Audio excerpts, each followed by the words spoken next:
You say, and there's a lot of people out here waiting for the answer to this one. What do you say to patients who have PPMS who would like to consider HSCT? Primary progressive MS? Yes. So I don't do them. I don't see them. I don't do it. I'm sorry, what's that? I don't offer transplant for people with primary progressive MS.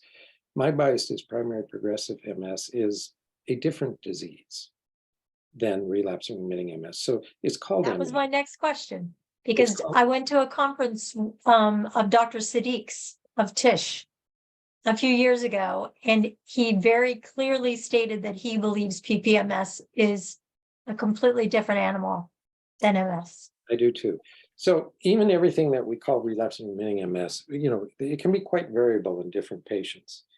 And I think with time, we'll tease those out into different subsets as well. Because it used to be that neuromyelitis optica, or Devick's disease, was called MS. It was just it was just MS in which you had long spinal cord lesions and optic neuritis at presentation, and with little brain involvement until late in the disease. Then you get the brain involvement. But they just thought it was a type of MS, and people argued back and forth for 100 years, whether it was different. But now we know it's different, that neuromyelitis optica is due to an antibody to astrocytes, an antibody to aquaporin 4, a sodium water channel receptor in these astrocytes. And you don't see that in MS. It's specific for neuromyelitis optica. And, it's much more rare than MS, but it also tended, to be, you could tell by the MRI of the cord there, the lesions tend to be 3 vertebral lengths long, 3 vertebral bodies continuously in length, whereas in MS, it's always less than 1 vertebral body, unless they become confluent, then it looks long, but it's just there's so many that are confluent. And it also is very common in the optic tract. Well, so is MS, but it's just much more common with neuromyelitis optica. So people were kind of diagnosing it clinically. And then eventually with the discovery of the aquaporin 4, it's now clearly a separate, distinct disease than MS. But it's a CNS demyelinating disease like MS, that is, affects the brain and spinal cord. But it's different. So I think with time, you'll see some MS patients have all these lesions and yet not much disability. You'll see some with a few lesions, a lot of disability, and it's not the location in the brain. The MS behaves differently in different people. There's going to be different pathophysiology, but within the relapse remitting, fortunately, this HSCT works very well. It appears to be all kind of immune mediated. By the way, the regimen I have to use for Devick's is different. Cytoxin ATG is not enough, they'll relapse. So we have to do it differently, and that's in the book. Again, the regimens have to be designed for the disease. It's still a non-myeloablative regimen, it's just more immune suppressive, and that regimen works, but I think it's too unnecessarily immune suppressive for MS. So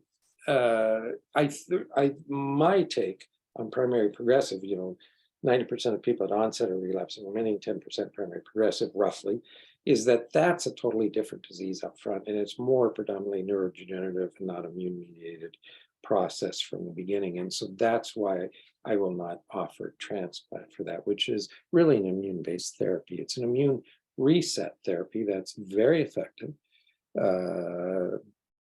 but it has to be done the right subset of patients with the right regimens. And of course, you can never make mortality 0. That's the big handicap. If it could be, I think,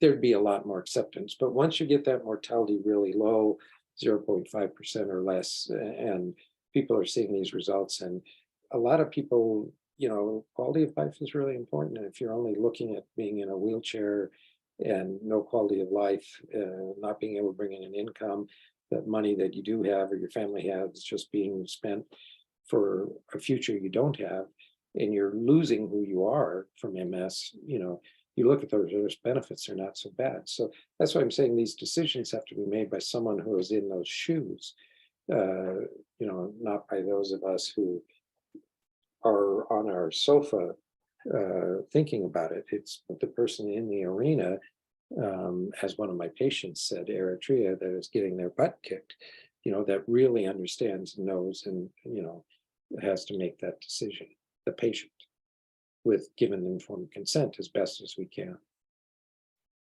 And I think that's why it's so bizarre that it's patients like yourselves that have had to go out and push this. Yeah.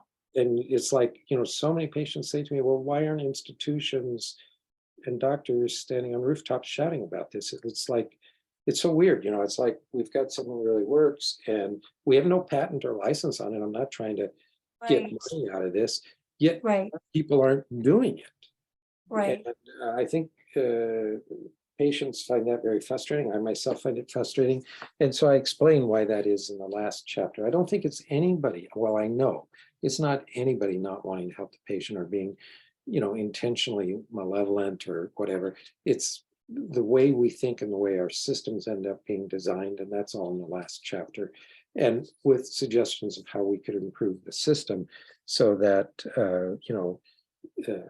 more people are made aware of this and are able to get it. What do you think?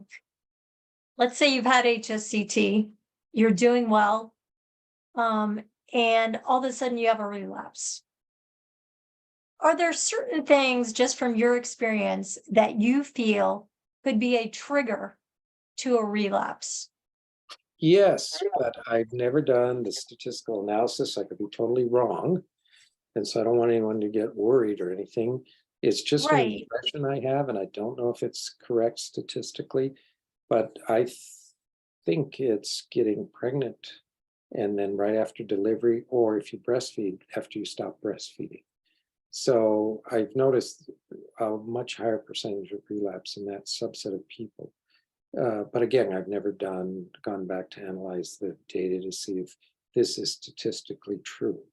Right. But it's enough where I would want, it's enough of there's always this time delay from when you have the idea to start this field, which I had 35 years ago, and then go through animal models for 10 years and then bring it to the bedside and sit at everybody's bedside and see what's going on. And then the time to write up the data and the publications, there's tremendous delay in there, but and there's so much to do. There's so much to write. You don't know where you're going to find the time to get that done. Right now, I've got another paper I need to work on that I don't have time for. That actually has to do with my IPS work, which is what I want to bring forward. Yes, and I want to ask you about that, because for people like us, I think it's a perfect next step. But I want you to tell me that. Back to Sorry. the relapse, it's enough of a sense of seeing that when a person after delivery, if they're not going to breastfeed, to give, I'd like to see them get a few months every month of IV Solu-Medrol to try to prevent a relapse. Or if they're breastfeeding, that's okay. Breastfeeding seems to be protective when they stop breastfeeding, a few months of it. Now, whether that would help or not, I don't know. And Right. again, I haven't analyzed the data. And so I'm out there on very, very thin ice, and I can't in any way justify what I just said, except through my Right. lived life experience with patients. And whether that would be effective or not, I don't know, but that would be my bias. So IPS, is that your new adventure? Yes, it's new for you. It's new for the world. For me, it's not new. I've been working on that for 10 years. So I used to transplant leukemias, but I was working in animal models for 10 years on autoimmune diseases. And then I stopped cancer and leukemia totally, and I focused on autoimmune. It's probably why I got really good at autoimmune, because I totally gave up cancer. And nobody else in the world's doing that. That you have cancer doctors treating MS, but they don't know MS and they're not focused on it. And you have neurologists referring to patients, but they don't know transplant, and they don't do it. So if you really want to get good, you got to focus on it. It's like Federal Express became very good at delivering packages because that's all they do. They don't deliver, a little envelope or whatever. They didn't compete with post office packages. Submarine sandwich shops got really good because that's all they make is submarine sandwiches. I think people have this idea you want to diversify and make more money, But if you really, really want to be good, you got to focus on one thing. And that's how I got successful at what I did. Albert Einstein in his 5 rules of life said, don't tell people how to be successful, how you got successful. But how I did is I gave up cancer. I focused on autoimmune disease. Nobody else in the transplant world has really done that. And that is how I got really good at it.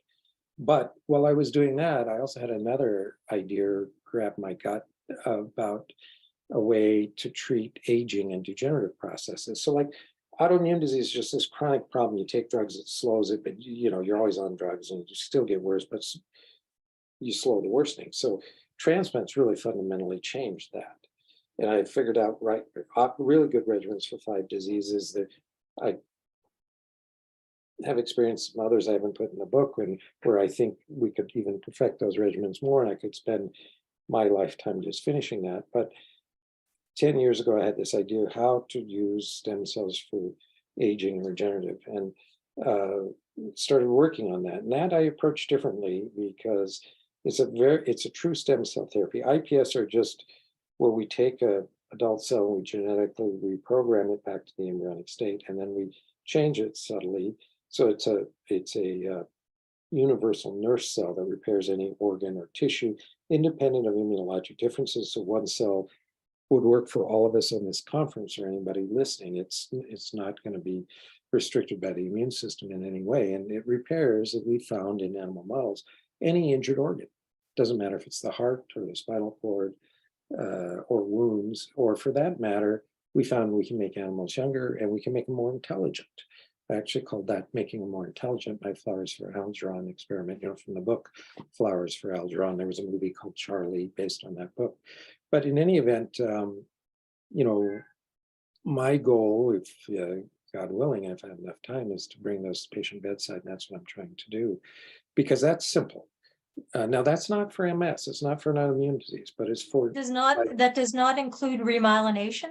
Well, yeah. Then what it's for is for like when you're in the neurodegenerative phase for neuroregeneration or remyelination.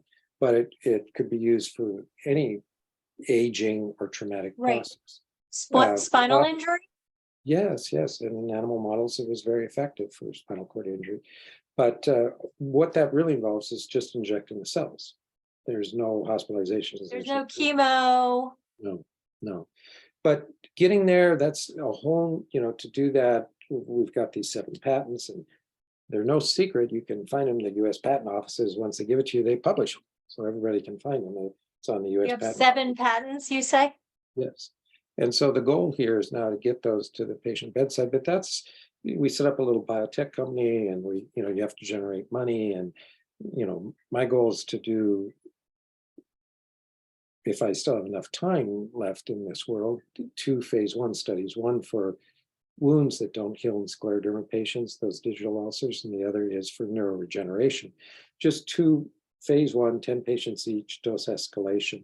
And if it looks good, at that point, I think I'll be where I'd like to turn this over to others.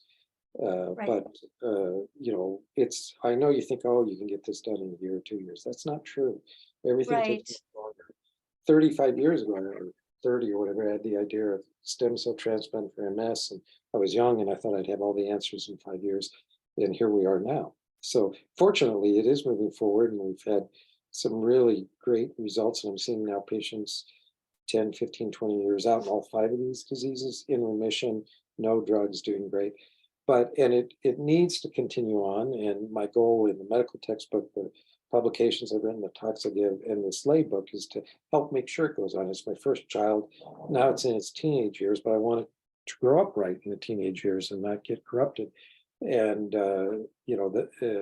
I have a passion for it. I want it to go forward, but I need to develop this other area. And, that means I'm not going to be able to be 24/7 like I always was for the autoimmune world, but I'll see that it keeps going forward and play a role in it. It's a passion, it's love for me, but I want to get these IPS going. And again, it's basically starting a mini biotech company is what we've done. So, and it's a whole nother set of problems, and it keeps you young. Even writing a patent is a whole nother way to write. Just like writing a medical or science paper is so much different than writing this, which is more humanities, and I loved it. Writing a patent is a whole nother crazy way of writing that takes time to learn how to do, and also extremely boring.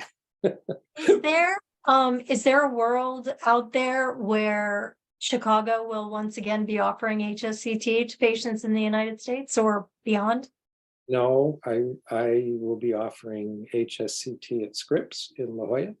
And if you want it with I'm me, sorry, in Scripps where? La Jolla, it's north of San Diego. Okay. Yeah, and so if you want it with me or people working with me, you can come there. But I have gears turning, and there are reasons for that.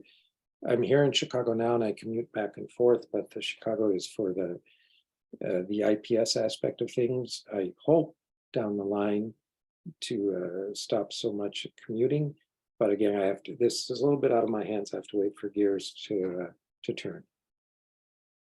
So let's say there are patients out there today, or whenever they hear this podcast, and they're like, "Oh my gosh, I think this is the answer for me. HSCT is the answer. I really need to look into this." Where would you recommend them to go? Of all the choices all over the world, where would you say, go here, start here? If the patient wants myeloablative, there are many centers in America doing myeloablative, and they can go to them. But if they want non-myeloablative, they can come to Scripps in La Jolla, just north of San Diego. It's a beautiful hospital. It's right on the beach. Rooms that look out over the Pacific Ocean unobstructed. So. And that's SCRIPPS? Yes, SCRIPPS. Like you've heard of Scripps Oceanography. Right, right. Yeah. There's several Scripps, but they're all kind of Scripps. Yeah, if they want. Wonderful.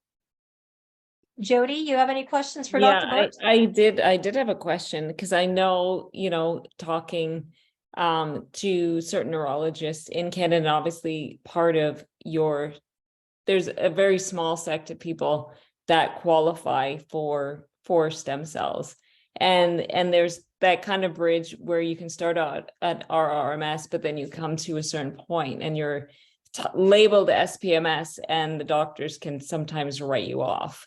And so what does someone with SPMS do at that point? Like, say whether it's in Canada or whether, at your clinic at one point you said, this is not the course for you to do HSCT. What is coming up, or what could they do as opposed to just laying down and dying, basically? Yeah, so for active secondary progressive, I will offer HSCT. It's built in the protocol that is now active. I wished I would have gotten to them before that, but because it can still have some benefit there, we would do it. When it's non-active, late secondary progressive, non-active secondary progressive, or late secondary, no, I won't do it. And there's a caveat to that. It gets a little more complicated than I think we should go into here. But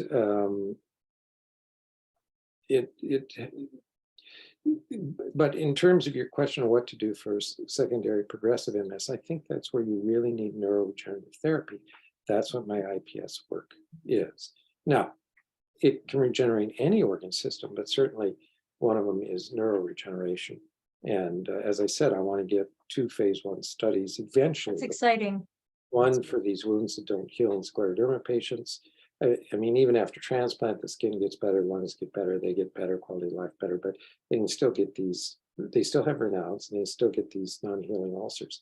And I think that'll be very effective. I don't know, we'll just have to try.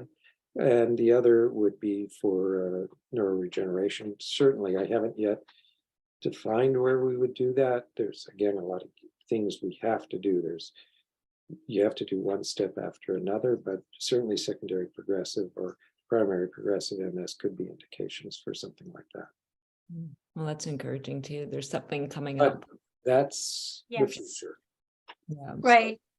And again, my mind's ready to go there, but you have to jump all these hoops, and run these marathons before you can get there. And then the data is what the data is. And Right. hopefully it'll be what the animal data is showing, which is awesome.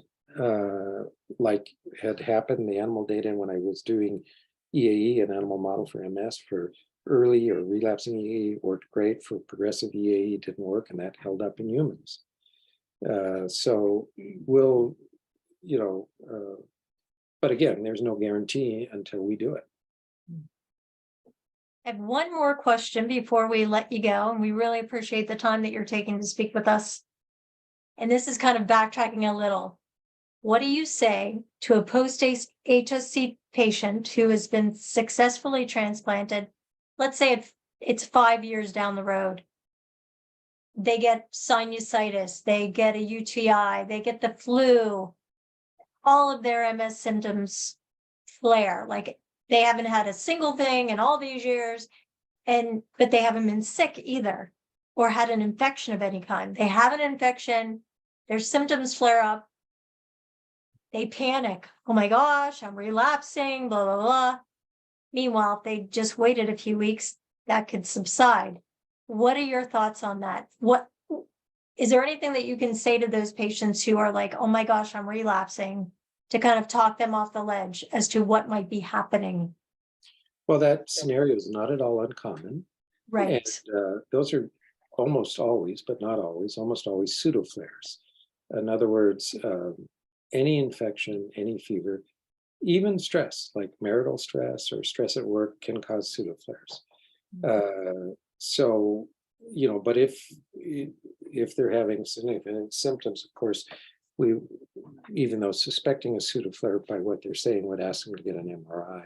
If there's no new lesions or inflammation or enhancement, that's reassuring. It's just a pseudoflare, as well as, if it's a UTI, you take the antibiotics or whatever, and then as that goes away, the pseudoflare resolves. So those aren't real acute attacks. Basically, once the central nervous system has been injured, which MS does, it's more sensitive. And, fever, infections, significant emotional or life stress can bring those symptoms back out.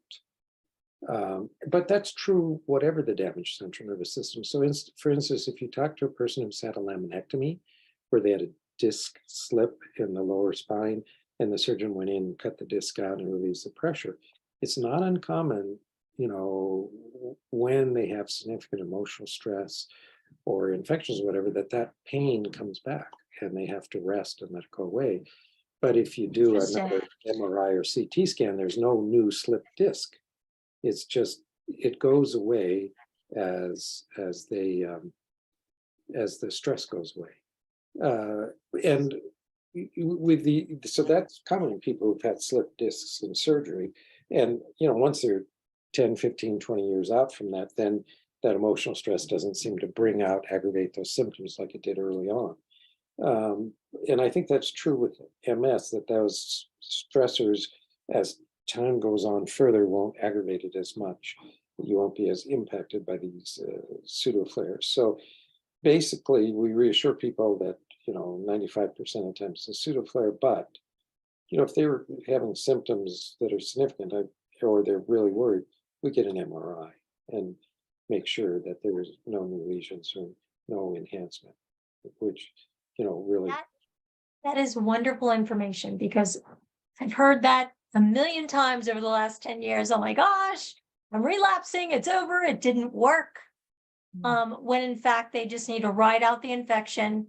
Obviously, if, 2 months later, they're still in the same situation, as you said, they need to consider an MRI. Or significant symptoms with it up front. I mean, I don't want people being worried and scared, and we'll do it. And a lot of times, when you talk to them and say this is common and the symptoms aren't that strong, then they're okay and they can wait and they see it gets better. But obviously, if they're stressed, I don't want them to continue to be stressed, and we'll get the answer with the MRI.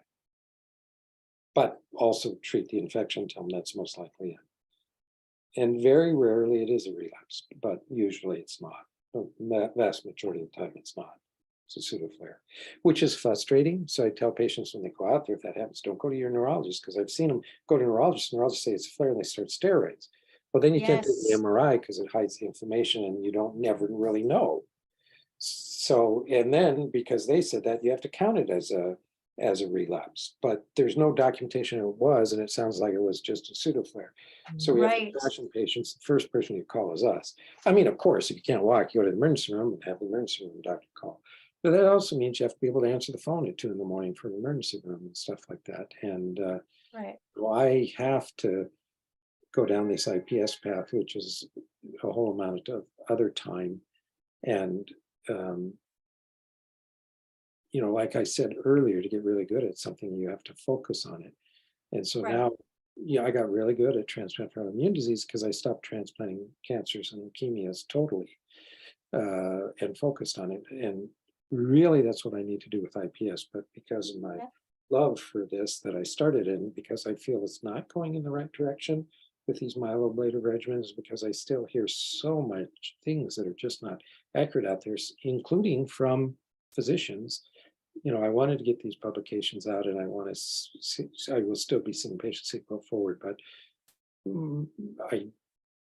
I've got to make the IPS work. And, you know, if push comes to shove, I'm going to have to make a selection, but I'll do the best I can. I know, I'm excited. Trust me, there are tons of patients out there just like us who still have damage from MS. Even though, you know, our disease has been halted, wouldn't we love to see some reversal, even if a little? So, and just, you know, spinal cord injuries, organ regeneration or repair, that's exciting stuff, like very exciting. So Well, it's kind we of where I applaud was. you. It's where I was 30 years ago with autoimmune diseases. So after 30 years, I'm right back where I started. So how cool is that? Well, it keeps you young. Yes. Well, thank you so much for coming on. I'm hoping your assistant or someone can provide us with a link to scripts. If you will email me, you can use my university email that you always have, because I have both. Okay. I will forward that link to you. Of course, we're going to have links to the book, Yes. so then- people can purchase it. We also set I- up a website to inform people. It's called astemcelljourney.com. Oh, cool. So link to astemcelljourney.com. tons of data in there, and all my publications are there. So, you know, if you're not part of a university, you can't get a university library, you can go to my link and get it. Yeah. You know, I don't put other people's papers, just mine. But Yeah. anyway, so it's all one word, astemcelljourney.com. And lots of information there, videos, everything. So link that as well. Email me and I'll follow up with what Wonderful. you're requesting. And I highly recommend the book to anybody who's considering HSCT or anybody who's had HSCT.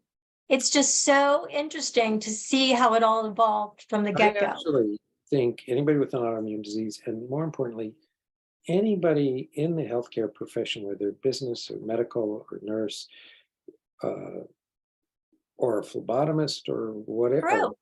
technologist or whatever they are, or anybody interested in healthcare policy in the direction of our country, I think you'll really enjoy this book. And so it's just making people aware of it so that they read it. And everybody who has read it has been shocked that I wrote it, you know, in a pleasant way. I loved it. You can Loved write it. Your how you were open about everything. There's nothing you didn't touch on. Well, I don't talk about personal animosity. Everybody has that in their career, but that's irrelevant. I talk about systematic problems with it, as well as the development of the field. But I've had people, when they read it, ask me, so who's the ghostwriter? Well, thank you very much for your confidence in me. But it was much fun to write. It really was. And it was, every patient that I worked with, they were so phenomenally great and enthusiastic about it. And I did ask the patients to try not to say anything till it comes out. because other patients would be asking me to be a part of it, and because of the limitations and the size, I can't do that, and then that would be a horrible situation to say no to someone. But it's out there now, and I'm really glad I did it and had the opportunity to do it. But it's important that people read it, and it's important also for healthcare. Yeah. And in fact, As a whole. a chief of staff in the U.S. Congress has figured it out. He's read it. And he's going to give one book to every U.S. congressman and U.S. senator. So, because I think if you read the last chapter and you read through it, I mean, there needs to be changes in our healthcare system.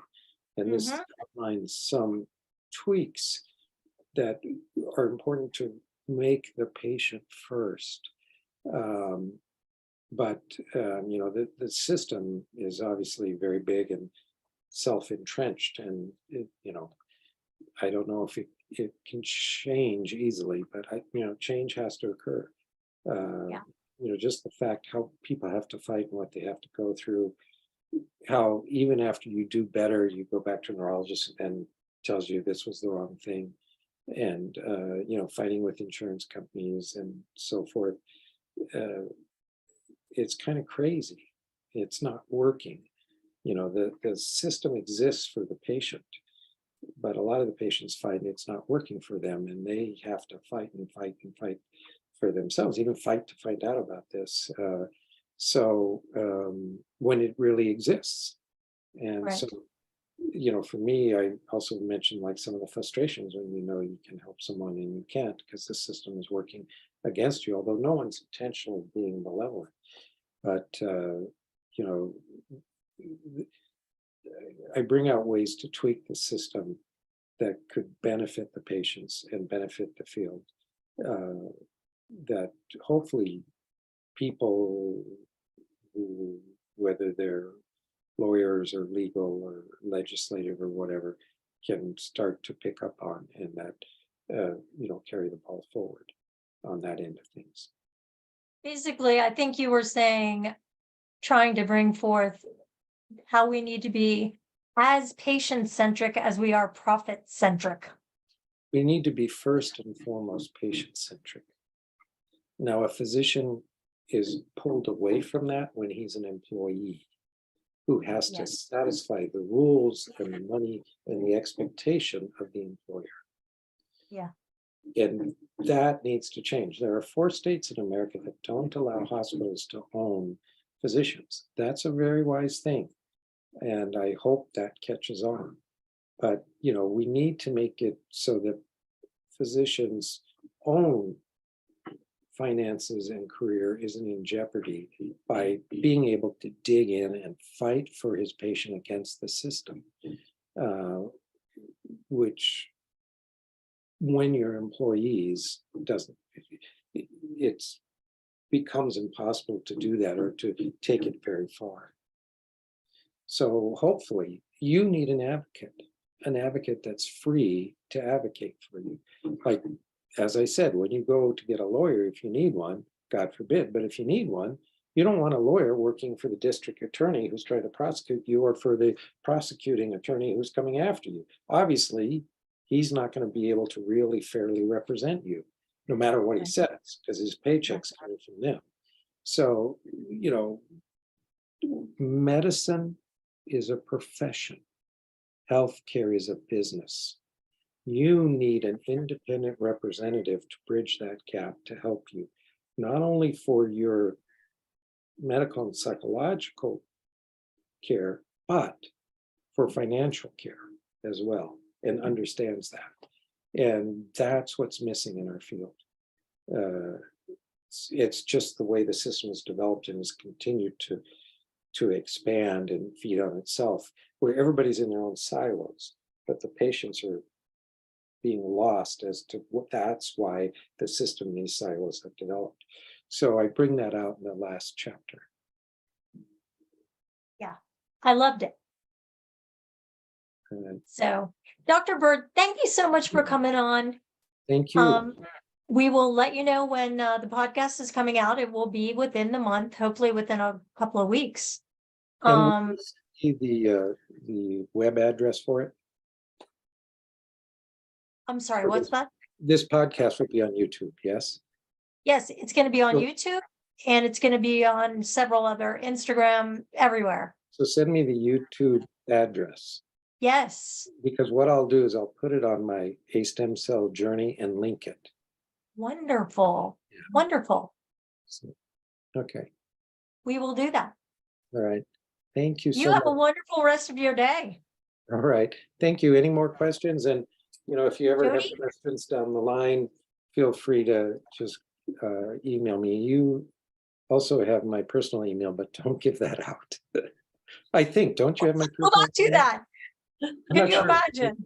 I'm not sure if you do or not. Maybe you only have the one university email. I have your assistant's, I Okay, think I have your assistant's email address. okay, good.